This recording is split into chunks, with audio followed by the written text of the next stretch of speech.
For over 4,000 years, the most powerful rulers of ancient Sumer were buried in silence, their true identities hidden beneath layers of gold, precious stones, and human sacrifice. Until now, historians have been telling us the wrong story, and the truth is far more remarkable than anyone imagined. In the shifting sands of Iraq, beneath the ruins of one of humanity's oldest cities, lies evidence of a power structure that challenges everything we thought we knew about the ancient world. This is the story of Sumerian women who ruled empires, commanded armies, and shaped civilization itself, only to be erased from history by the biases of modern scholarship. The city of Ur rose from the alluvial plains of southern Mesopotamia more than 4,000 years ago, flourishing as one of the world's first urban centers. Its towers stretched toward the sky, its marketplaces bustled with merchants from distant lands, and its temples stood as monuments to divine authority. Luxury goods poured into the city from every corner of the known world. Lapis lazuli arrived from the mountains of Afghanistan. Brilliant copper came from Oman, and pure silver was hauled from Turkey and western Iran. The Euphrates River flowed past the city's walls, creating a prime port location where trade networks expanded across continents. This was a place of unprecedented wealth, sophisticated administration, and centralized power. The rulers of Ur commanded far-flung trade networks, constructed monumental architecture, and oversaw complex religious institutions. For 3,000 years, the city thrived before the Euphrates River retreated, and the advancing desert swallowed the once great civilization. When British archaeologist Leonard Woolley arrived at Ur in the early 20th century, he had no idea that his excavations would uncover the most lavish burials of the ancient world. Between 1926 and 1934, Woolley and his team carefully excavated the royal cemetery, discovering tombs packed with treasures that defied imagination. Gold and silver vessels gleamed in the sunlight. Precious jewelry lay scattered across burial chambers. Cylinder seals, which acted as signatures for elite officials, were carved from stone and adorned with elaborate inscriptions. But among these material wonders, Woolley documented something far more disturbing to him: evidence of mass human sacrifice. Dozens of attendants, dressed in rich court regalia, were arranged in neat rows throughout the burial pits. Some had musical instruments in their hands, others wore elaborate headdresses and carried weapons. The sight was haunting, and yet it provided crucial evidence about the power and status of whoever lay buried there. Woolley was meticulous in his documentation, yet he made a crucial interpretive error. He assumed any grave of exceptional wealth must belong to a king, and that kingship was inherently male. When he encountered female remains buried with royal trappings, he simply reinterpreted his findings to fit his expectations. Puabi was labeled a queen consort, a wife of a lost king. An unknown queen in royal tomb 1054 was dismissed as a royal wife. The extraordinary evidence was explained away rather than confronted. Woolley's preconceptions about gender and power dictated his interpretation of archaeological facts. This was not unusual in early 20th century archaeology. The field was dominated by men who projected Victorian ideas about gender onto civilizations that operated differently. Woolley's narrative contains deeply biased assumptions about what role women could have played in ancient power structures. Those assumptions became entrenched in academic literature, passed down through generations of scholars as plain fact. For decades, this interpretation went unchallenged. But in the early 21st century, a new generation of archaeologists asked different questions. What if evidence was examined not through modern assumptions, but through what the material record actually told us? These inquiries led to remarkable revelations about women in ancient Mesopotamia. Kathleen McCaffrey, an independent archaeologist specializing in gender and religion in the ancient Near East, became the driving force behind this re-examination. She had been intrigued by discoveries at el-Mara, where women were buried with male grave goods like weapons and masculine headdress. If women could be buried with weapons there, why discount the possibility that extraordinarily wealthy women at Ur's royal cemetery had been rulers? She decided to revisit the entire archaeological record with fresh eyes. When McCaffrey began her analysis, she noticed inconsistencies that previous scholars had glossed over or explained away. Of the 16 royal tombs in Ur's cemetery, only 3 held remains of males who could potentially have been the principal occupants.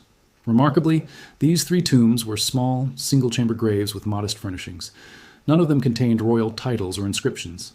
None of them approached the opulence of the grand tombs long presumed to belong to male kings.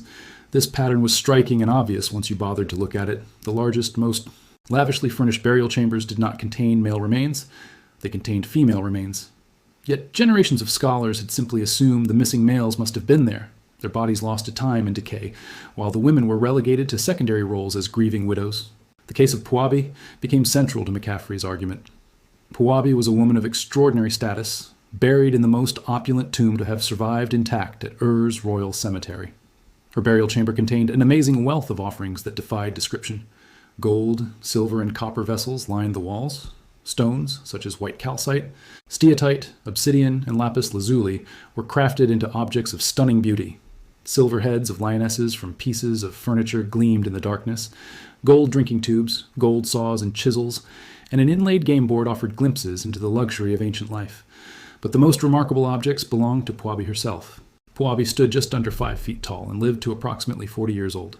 When laid to rest, she was covered from head to knees in gold and precious stones. Her headdress was a masterpiece of jewelry making, composed of hundreds of carefully wrought pieces. Long looping golden ribbons formed a foundation for wreaths of delicate gold leaves and gemstone flowers. A diadem of overlapping gold rings shimmered above her eyes. An elaborate gold comb was adorned with 7 gold rosettes. She wore an exceptional cape made entirely of beads, gold, silver, agate, carnelian, and lapis lazuli, strung in long chains that would have sparkled around her body. But the jewelry was merely the beginning. Pins adorned her hair, earrings hung from her ears, bracelets encircled her wrists. Rings were placed on each finger of both hands. A large belt made of gold and lapis lazuli was cinched around her waist. Even a garter of gold and precious stones was tied at her knee. Never in the ancient world had so much precious material been devoted to adorning a single human body. 2 gold daggers were found at her side, along with multiple cylinder seals. One seal carried her name and bore a royal title that would accompany her into the underworld. This was not the grave of a secondary figure. This was not the burial of a wife. This was the tomb of someone of supreme importance, someone whose power and status rivaled or exceeded that of any other ruler in the ancient world. Yet, when Woolley examined this evidence, he concluded that Puabi must have been the wife of a king. He hypothesized that a great king had been buried in a neighboring tomb, one that had been looted in antiquity, leaving no remains and no inscriptions. He assumed that Puabi's husband must have been this lost king. Later scholars proposed various theories to explain Puabi's exceptional status. Perhaps she was the wife of one of several candidates they had identified as potential kings. Perhaps she was a high priestess, married to the moon god Nana, a spiritual rather than temporal ruler. Perhaps her wealth had been inherited from a deceased husband's estate. Any explanation seemed preferable to the obvious one, that Puabi had ruled in her own right. McCaffrey looked at the cylinder seal bearing Puabi's name and title and saw something that Woolley had noted but not emphasized. The seal identified her by the title Nin. This word was typically translated as queen or lady, but its meaning was far more complex than a simple marital designation. The title Nin could designate an independent ruler, a ruler's wife, or even titles for male gods, suggesting that it denoted authority by itself rather than by a relationship to another person. If a male figure had been found with the title Nin, no scholar would hesitate to identify him as a ruler. Yet when Puabi bore this title, scholars invented elaborate theories to explain why she must have been subordinate to a man. McCaffrey pointed out another crucial observation. Principals were not recovered from the largest royal burials. While a male default had always been presumed for the grandest tombs, the actual archaeological evidence did not support this default assumption. The sumptuousness of Puabi's burial chamber had no parallel in the tombs of the 3 males found in the cemetery. Her grave goods, her jewelry, her attendants, and her architecture all exceeded what any of the identified male burials contained. If you allowed the evidence to speak for itself rather than forcing it into predetermined categories, one conclusion emerged. Puabi had been a ruler. She had wielded power that extended over life and death. She had commanded resources that staggered the imagination. She had shaped the course of Mesopotamian history. But Puabi was not alone in challenging the narrative of male kingship at Ur. McCaffrey identified 2 other women whose graves and inscriptions suggested they had been independent rulers. The first was an unknown queen, buried in Royal Tomb 1054. Woolley himself had recognized this tomb as remarkable, describing it as the most complete example preserved of a royal tomb from the cemetery. The central figure was a woman, richly adorned and holding a gold tumbler in her hands.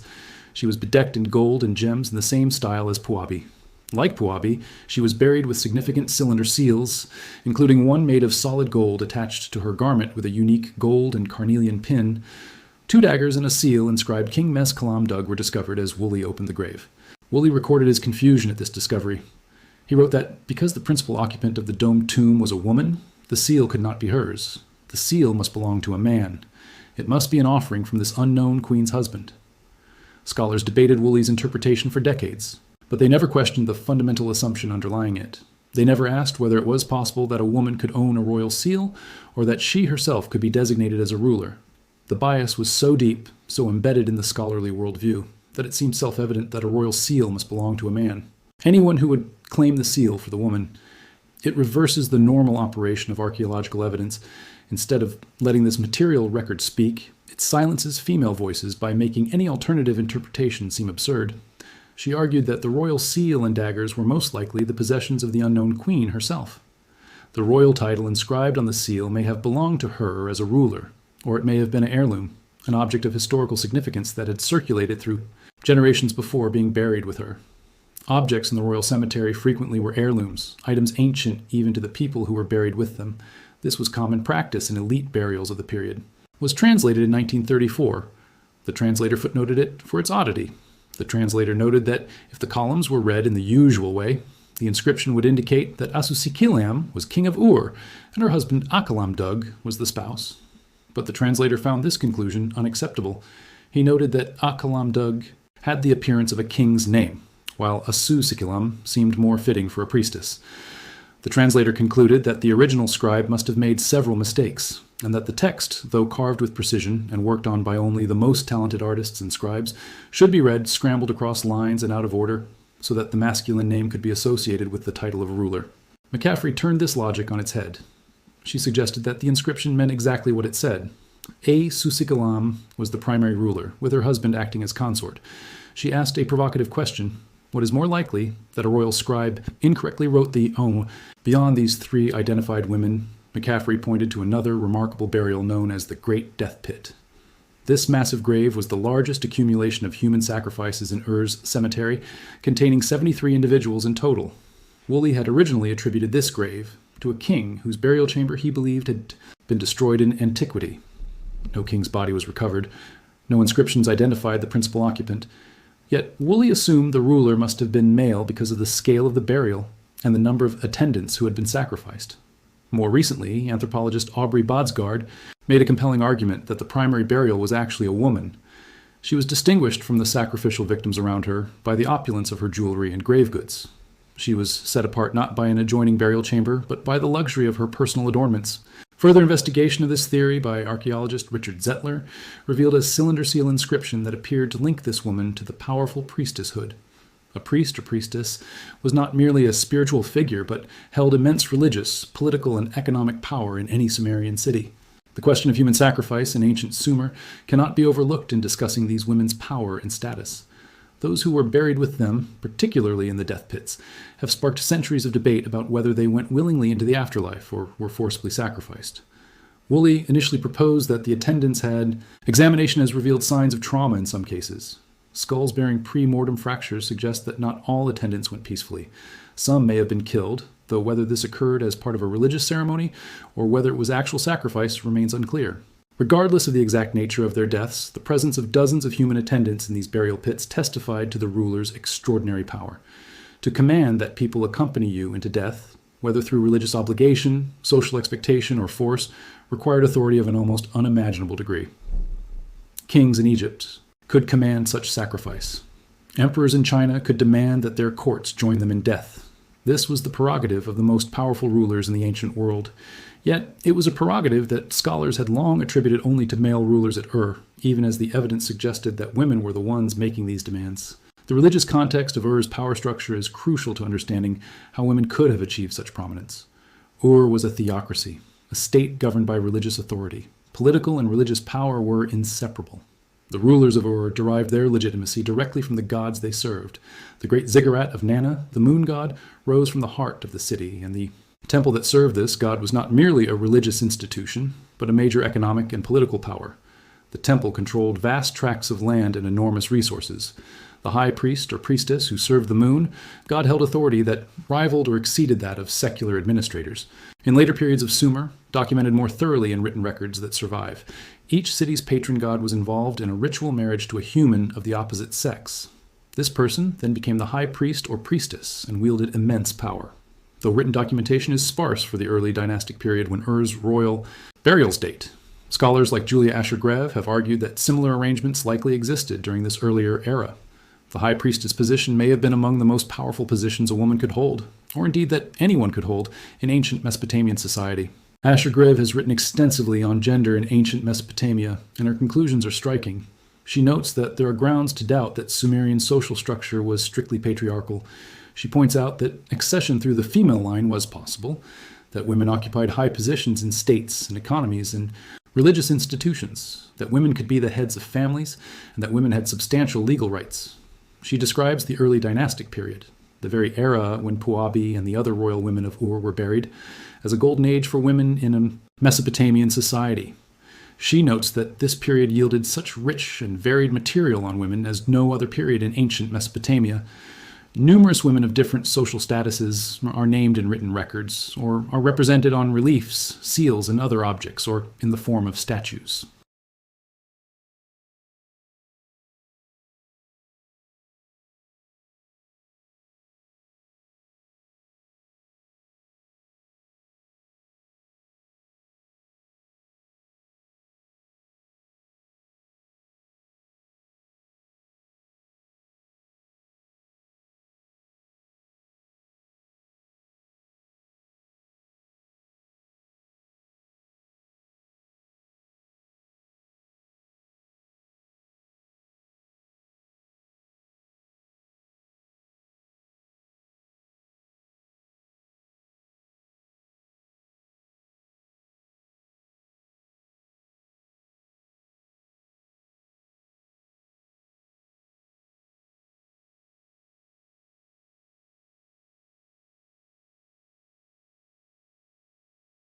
Economic resources and political influence.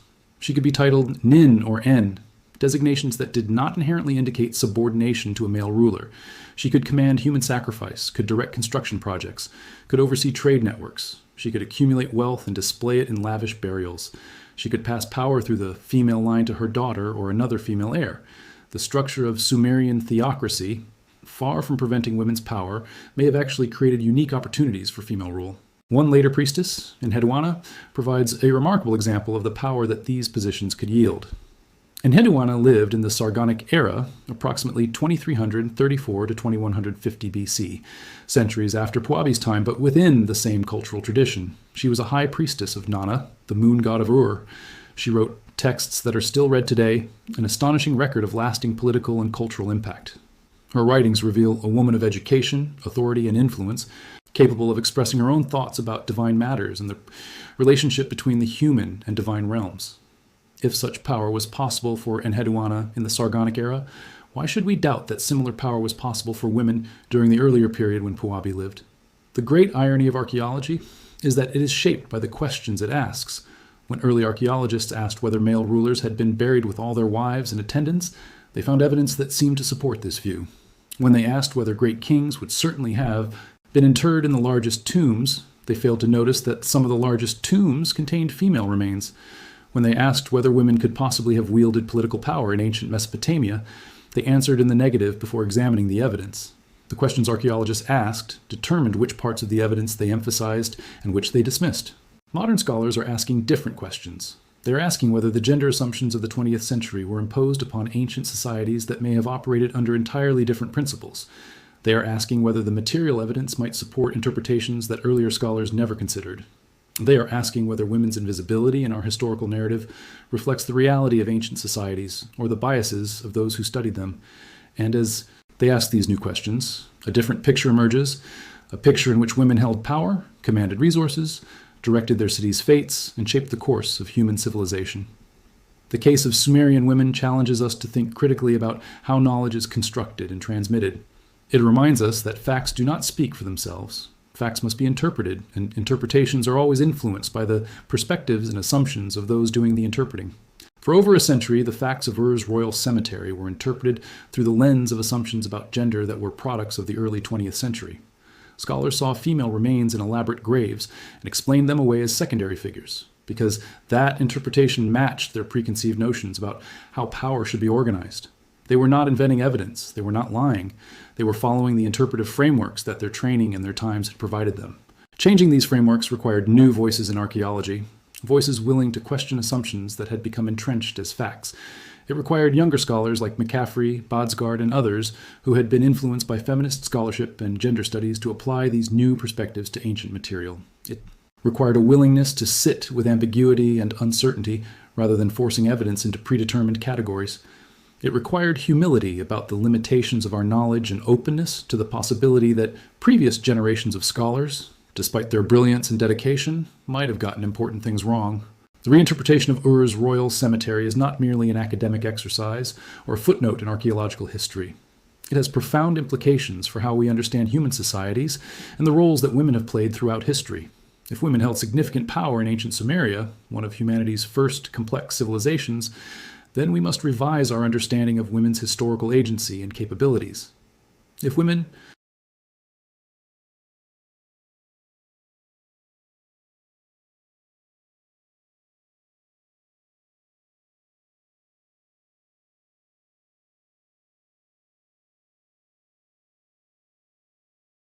The story of Sumerian women also reminds us that history is not fixed.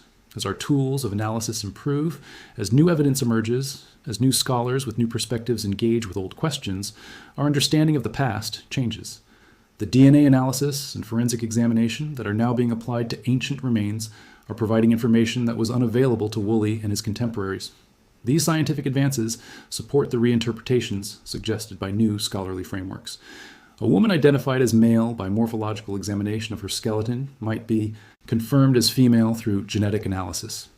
Dating techniques might provide more precise chronologies. Chemical analysis of remains might reveal information about diet, health, and lifestyle. Science and scholarship work together to illuminate aspects of the past that have been hidden or misunderstood. As we continue to study ancient Mesopotamia, new discoveries await. Archaeologists are still excavating in Iraq, uncovering new graves and new evidence.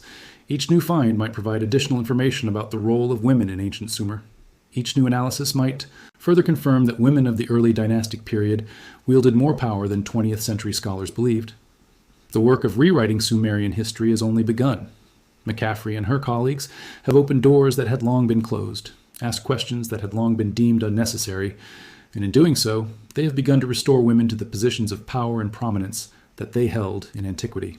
The women of ancient Ur deserve to be remembered as they were, not as they were imagined to be by archaeologists constrained by the assumptions of their time. Puabi deserves to be recognized as a ruler who commanded her city and shaped her civilization. The unknown queen of royal tomb, 1054, deserves acknowledgement of the power she wielded.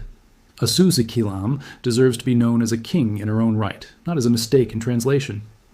The women who lie in the great death pit deserve recognition of the authority they possessed, an authority sufficient to command that dozens of people accompany them into the afterlife. These women shaped the course of human history. They demonstrated that in certain social and religious contexts, women could achieve power and authority equal to that of men. Their story, long hidden beneath layers of scholarly bias, is finally being told. For 4,000 years, Sumerian women were buried in silence, their true identities obscured by modern assumptions and biases. Now, through careful re-examination of the archaeological evidence, through new scientific techniques, and through the application of new theoretical frameworks, their stories are being recovered. The truth that has emerged is far more remarkable than any sensational headline, far more profound than any mystery to be solved. It is the truth that women were powerful, that women ruled, and that women shaped one of humanity's first great civilizations. That truth has finally been revealed, waiting only for the world to listen and to begin rewriting the history books accordingly.